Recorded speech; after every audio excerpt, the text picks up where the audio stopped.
আলতাফ সাহেব 400 কোটি টাকা নিলাম এখন 400 কোটি টাকাতে।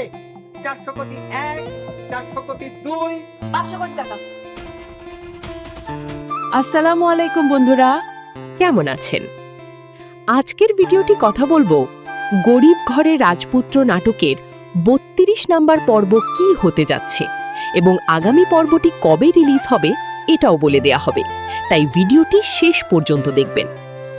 বন্ধুরা, আগামী পর্বের শুরুতেই আমরা দেখতে পারি পূর্বাচলের সেই 100 একর জমির নিলাম নিয়ে বড় ধরনের যুদ্ধ শুরু হবে। মেঘলা যে 500 কোটি টাকার বিড করেছে সেটার পর পুরো হলরুম স্তব্ধ হয়ে যেতে পারে।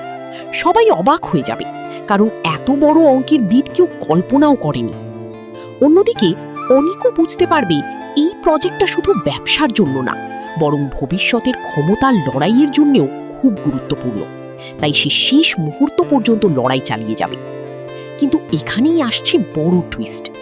রাতুল জেল থেকে বের হওয়ার পর এক মুহূর্তও বসে থাকবে না। সে বুঝে গেছে সরাসরি মেঘলার সঙ্গে পেরে উঠবে না, তাই এবার সে আঘাত করবে মেঘলার সবচেয়ে দুর্বল জায়গায়, তার পরিবার এবং অনাগত সন্তানকে ঘিরে। আমার ধারণা রাতুল গোপনে নতুন ষড়যন্ত্র শুরু করবে, এমনকি মেঘলার ক্ষতি করার জন্য ভাড়াটি লোকও ব্যবহার করতে পারে। অন্যদিকে বৃষ্টির ভেতরের হিংসা এবং সন্দেহ আরও বেড়ে যাবে।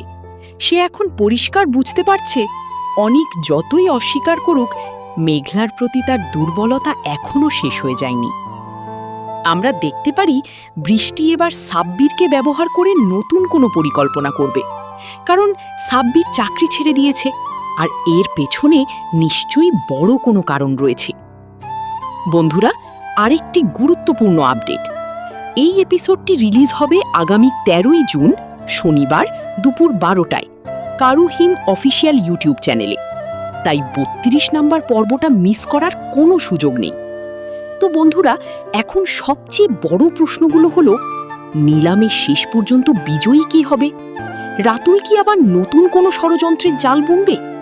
আর অনিক ও মেঘলার সম্পর্ক, সেটা কি আরও গভীর হবে? ভিডিওটি ভালো লাগলে অবশ্যই লাইক করুন এবং আপনার মতামত অবশ্যই কমেন্ট বক্সে জানিয়ে দিবেন, এবং নতুন হলে চ্যানেলটি সাবস্ক্রাইব করে পাশে থাকবেন। ধন্যবাদ।